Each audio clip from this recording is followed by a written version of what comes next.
Now, Josh, you were recently suspended from your school, St. Joseph's Catholic School in Canada. I'm going to toss it to you to just ask you, and I know it's a loaded story with a lot of details that go back to last November, but what was it in your view that led to this suspension? Well, yeah, there's obviously the trespassing charge that I got hit with, but I think it's obviously a lot more than that. I spoke out against the whole gender dysphoria crisis being pushed in the schools, and it was affecting some of my female peers. They were afraid to use their own washrooms, and yeah, I spoke out against it. It was very controversial, and it wasn't received well by the administrators. Yeah, so I got banned from the school. Long story short, I was permanently banned, or banned for the remainder of the year. I had 2 suspensions, 2 exclusions, and a trespassing notice that I had waited out. So when I actually did return to class, I had served all my suspensions. I had served my trespassing notice, and all I had left was this unnecessary and unlawful discriminatory exclusion order. And so, yeah, I decided to attend school, and they arrested me for trespassing. So I want to get more into that, the trespassing piece, but let's go back to November. You mentioned that there were some female, classmates who were uncomfortable with this rule, that biological males could essentially use the female restroom. When you decided to speak out about this, was that November? That's when this all started? Yeah, what it started, actually, the class discussions may have even started in October, but it was last fall where I was new to the school. I joined in September, and it didn't take very long for female students to approach me about this, and yeah, that's where it started. So before we get into the beginnings of you deciding to speak out on it, the name of the school, St. Joseph's Catholic High School, I think some people might have questions about the school itself. Is this a religious school? If so, take us through the school itself, because when I saw that, I thought, oh, that's really interesting that you're fighting this sort of battle at a school that some might assume wouldn't have these sorts of issues going on. Yeah, so it's a Catholic school, um, but I would say it's only Catholic in name. They're publicly funded, and they'll do anything to maintain that. They've thrown out all their beliefs and all their doctrine out the window. They've replaced it with woke ideology, and it's very evident. And yeah, they've completely disregarded the concerns of their students and their beliefs, and it's pretty disappointing to see them continue to claim that they're a Christian school. So so let's get back into November now. Some female students approach you, you talk to them, they tell you they have concerns. So there's clearly a debate going on in the school about this policy with the bathrooms, what is going on about the transgender issue. You decide to speak up about it. What was it that made you say, you know what, I'm going to share my opinion on this. I'm going to be vocal about my views? Well, yeah, I felt it was my obligation and my duty. There's an attack on masculinity in our country and around the world, quite frankly, and it is our duty as men to protect and provide and all that. And when a young lady comes and speaks to me about something they're concerned about, and I am capable of speaking up against it and taking some sort of action against it, I'm going to, and I should, and so should any other young man. And so yeah, that's why I did it. It sounded like that you were being accused of bullying. That word has been thrown around, it seems, at least in the reports that I've been reading about this. And people are going to say on the other side to you, okay, well, did you say something inappropriate? Were you rude to transgender students? Take us through what it was that led to the initial suspensions. Yeah, so the suspension came 2 days before I had announced a protest outside of the school after the principals had refused to listen to any of what we had to say.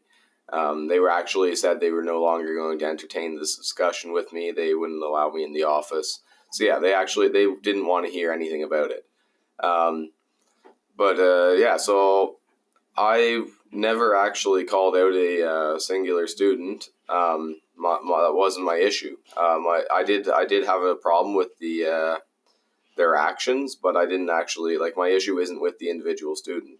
I sympathize with them, and I recognize that they've been wronged by our society and by their parents, who have pushed it. They push it hard on social media, and I can only imagine what it's like in those households. So I do have a level of sympathy for them.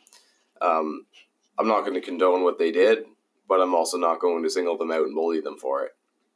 So that's why I took it to the office and to the teachers and the principals, and they considered that bullying. And one of the allegations against me is that there was a transgender student in my class when I quoted scripture, and I said that there's only two genders, and you're born either a biological male or a biological female, and that was considered bullying. So what's interesting about this? Well, let me ask you this, because you're a Christian, and so if you heard somebody in a classroom say something like, "I don't believe Christianity is true. I think it's made up. It's false. It's fake," would you consider that bullying? Would you react in the same way that feel you've been treated? I actually had my own math teacher, kind of mocking my belief of creation and all this at a Catholic school. So there's obviously a lot of people. It's a Catholic school, but not everybody believes the same thing. So no, I wouldn't at all consider it's bullying. I get told that all the time. I don't care. I believe what I believe, and I hope I'm able to lead by example and maybe bring some other people to Christ. But that's not. I wouldn't consider it bullying when they don't. It's just natural. So. People will disagree. People have different ideas. They have different beliefs. And, that was sort of the point I was making with the question. So I appreciate you saying that. So in November, you organized this protest. It sounds like there are a lot of students who agree with you on this. Would that be accurate? There are people at the school who are in agreement? There definitely are some in agreement. A lot of them at this point are obviously afraid to speak out. I have a lot of silent supporters, but not many are willing to vocalize it at this point. They've just watched me get arrested at school and then again the next day. So I don't see a whole lot coming out.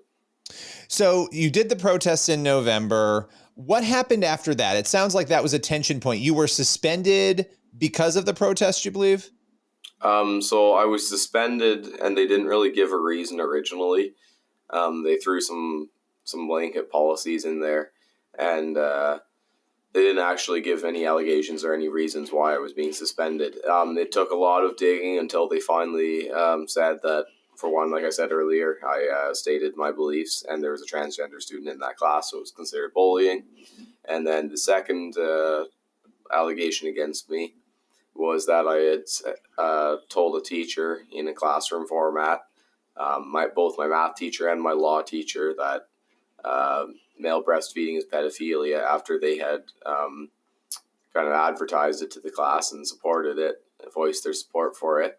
And I obviously spoke out against that one too, because it's clearly pedophilia. But so that's one of the allegations against me as well. So you had these suspensions, and just clear up for us the most recent expulsion, until the end of the year. What was it again, just so we're clear, that led up to that? You've had these events happen. There's obviously tension. You've spoken out. What was sort of the final nail in the coffin on that?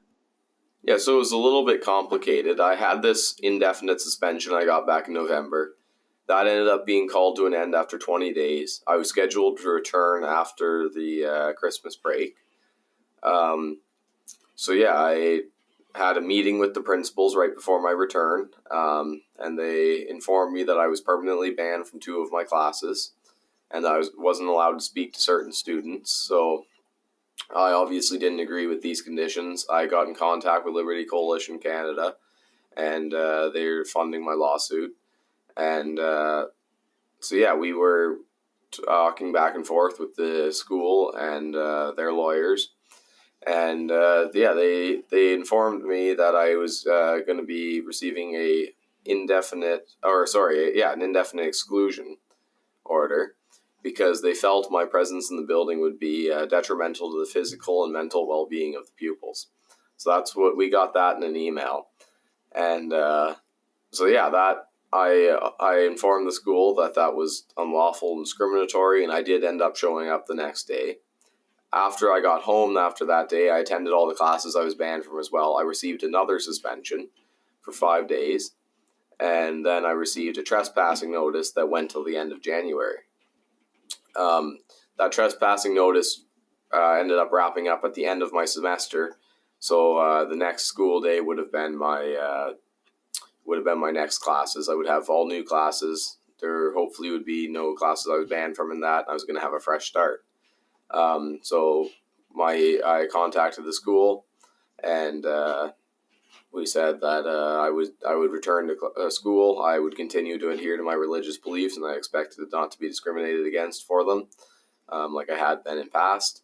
And in response to that letter, after I said I'd continue to adhere to my Christian beliefs, they gave me another exclusion order for the exact same reason. They thought I'd be detrimental to the physical and mental well-being of the pupils. And again, I disregarded that. I had waited out 2 suspensions, an exclusion order, and a trespassing notice, all for expressing my beliefs in class. And I had wasted 4 credits on it, and I just wanted to return to school, get a fresh start. So that's what I did. And I went, my class was auto class. I walked in, and they had the vice principal ran down the classroom, asked me to leave, told all the students class was dismissed, had them all leave.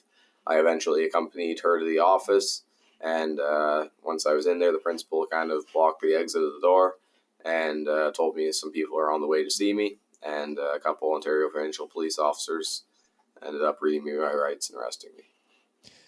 So I have to ask you this question. It sounds like there was a lot of concern about student well-being. What about your well-being while you were out of the classroom during all of these suspensions? How were you learning? Were they giving you some sort of alternative instruction? How was that unfolding?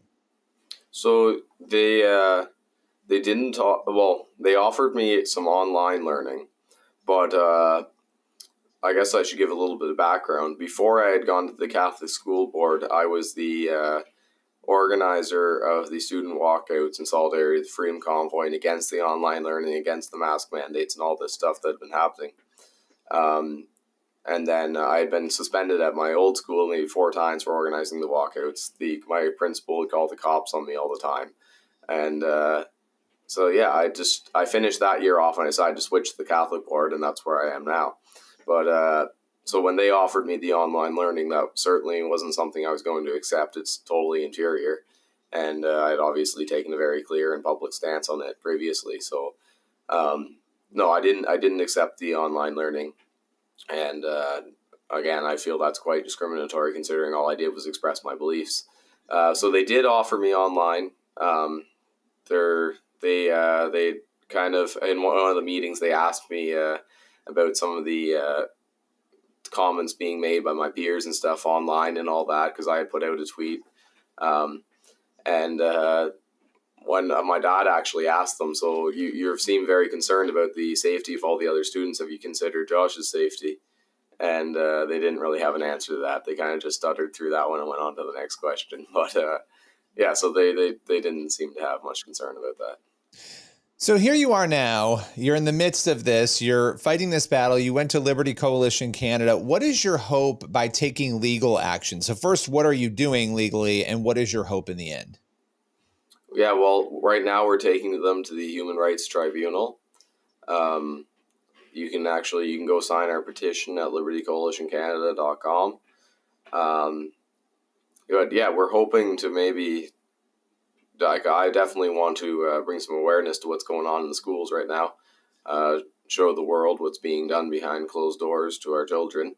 There's the indoctrination level is so high right now. I wouldn't even call it an education system anymore. It's an indoctrination system. And it's time we start to speak out against it and make some changes. So I hope I can put this on more of a public level. And would you go back to St. Joseph's if they welcomed you back? Yep, probably. Well, listen, Josh, I appreciate you taking the time today, coming on, sharing your story. It's definitely a story that is getting a lot of attention with good reason. Appreciate it. Yeah, thank you for having me on.